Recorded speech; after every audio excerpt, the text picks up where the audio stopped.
Hi there, welcome to The Beaten Trail. The Beaten Trail is sponsored by Ride Royal Blue ATV Resort in Pioneer, Tennessee, where all of your Tennessee adventures begin. Lodging for any budget, bring your RV, or stay in a cabin.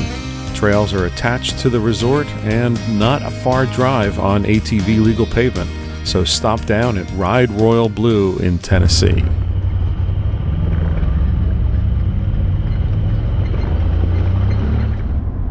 Hey there, it's Mike from The Beaten Trail. I get asked a lot of questions, and one of the most common questions I get is, how did I start the channel? And I would have to say, it's a pretty interesting story. We'll go through it a little bit here, since I always get asked, how did I start The Beaten Trail?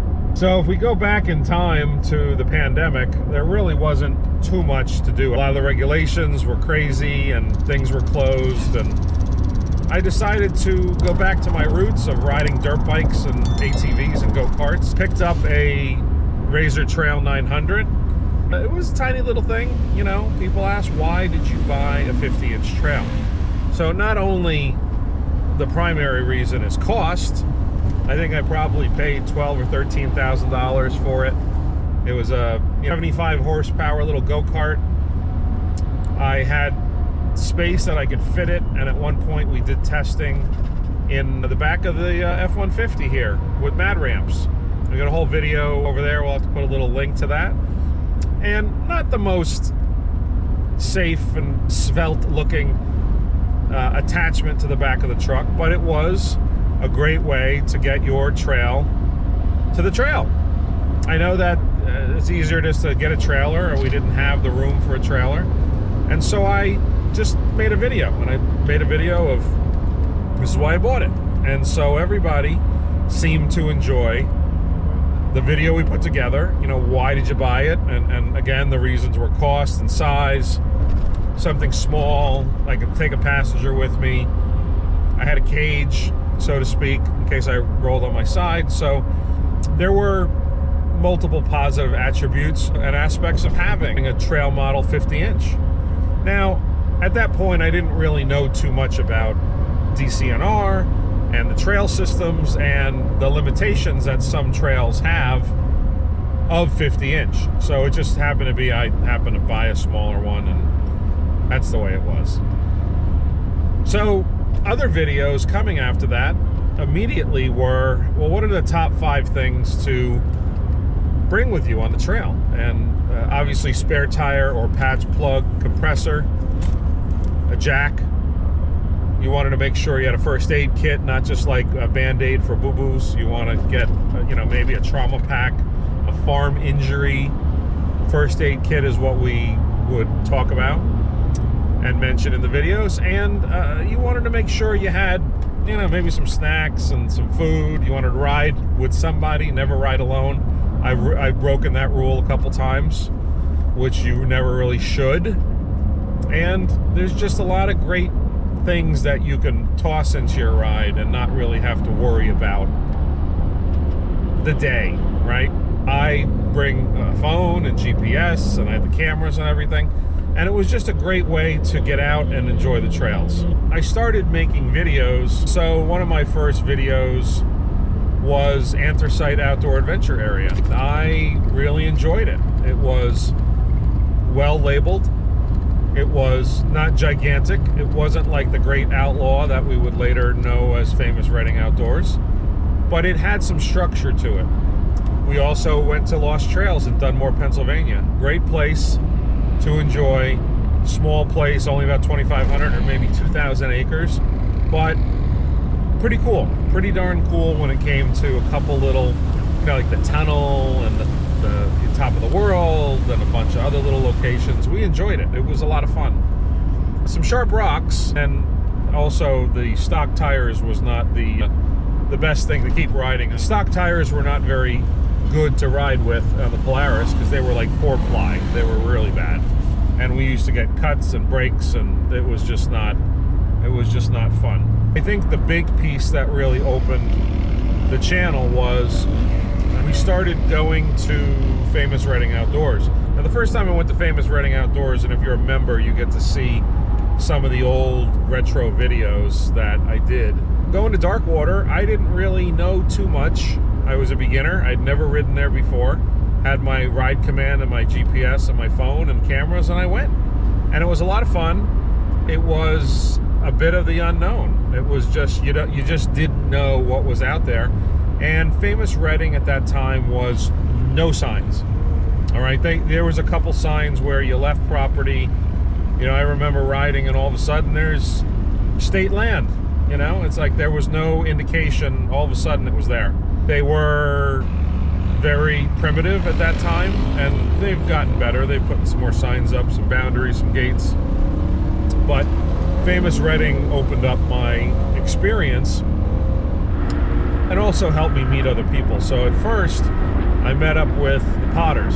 So I met up with Mark Potter and Nathan Potter and Ryan and Nicole, Paul and Mike and Melissa and Chris. And these were the individuals who really started my knowledge absorption of learning, you know, what is at famous Redding, how is it, you know, where to ride, where the cool stuff is, and I enjoy it. And I to this day, I thank them for, one, allowing me to ride with them, two, making sure that I knew where I was going, and I learned some trip ideas and some good, just, you know, just wise thoughts on where to ride, what to ride, how to ride, and things you should know. So I do thank them for that. And then I met Gary and Miguel, and I started riding with other people, and we rode a bit of like a group. So it was fun, and everybody rides and comes and goes, and they do all different things, and some people get bigger rides and some people ride the same rides, and it was just an expansion of the sport for us. And not being very experienced, we had a great time. So we started riding additional new locations because people would say, hey, have you ever been here, you been there? And so we took trips down to Hatfield and McCoy. We had a great time with our own group and other groups, and we rode Pocahontas, Pinnacle, Warrior, Rock House, Buffalo. We just learned a lot of the just common sense things about riding, and we would also do shop and accessory or repair day in the garage, but nobody really wanted to watch that. We're not all mechanics. I mean, Gary and Miguel were always great mechanics, and so hey, you know, if people want to watch it, that's great, but that's not what they want to see. They want to see the trails. Went down to Durham Town and Carolina Adventure World, and eventually I hit Windrock, and these were all new places for us. We did a couple long distance trips there. We went to Rush Off-Road in Kentucky, and one of my new favorite places is Tennessee. And so Tennessee really has some great trails, and it's not that they're not maintained, but they all don't look the same like Hatfield and McCoy. And I'm not saying every trail looks the same at Hatfield, but it can get a little repetitive at Buffalo and Devil Anse. Regardless, great trails. And we continued on. Once I had the Polaris issue with the front diff, I switched over to the Honda Talon. I put bigger tires on it. I had the lift kit put on. I had extended clearance arms. I had the skid plate. I've had a heater put in it. We did a lot of upgrades, and I really like the Honda Talon. I feel that it can pretty much get up where it needs to get up. It's only 105 horse, but that still is fine. It doesn't need to be super fast. And we just keep filming. We went to Ivy Branch. We had a great time with Shane and Josh. Beginning of 2023, end of 2022, went to ride Royal Blue for the first time, and that was a lot of fun. Adrian came along. We just had a great time out in the Outlaws. Dante, we met him at Mines and Meadows. So Dante also came along, and we try to do some weekends and some camping and a little bit here and there. Everyone's got a job, everyone has a budget.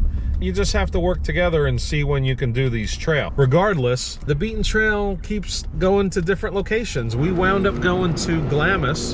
Couldn't bring the whole team, but the sand dunes were just totally unique and a totally another world. We had a great time there. Looking forward to getting down to the south, seeing some more possible riding areas in Texas, more in Georgia, Alabama, Arkansas, and so we're hoping to get together with some of our friends down there and seeing some new trails. That's a brief history of how the Beaten Trail started, and it just became more and more people watching.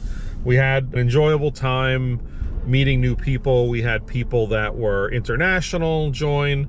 We had a huge growth spurt of subscribers. We try to make sure that we have languages set up for subtitles and descriptions so everyone can enjoy it.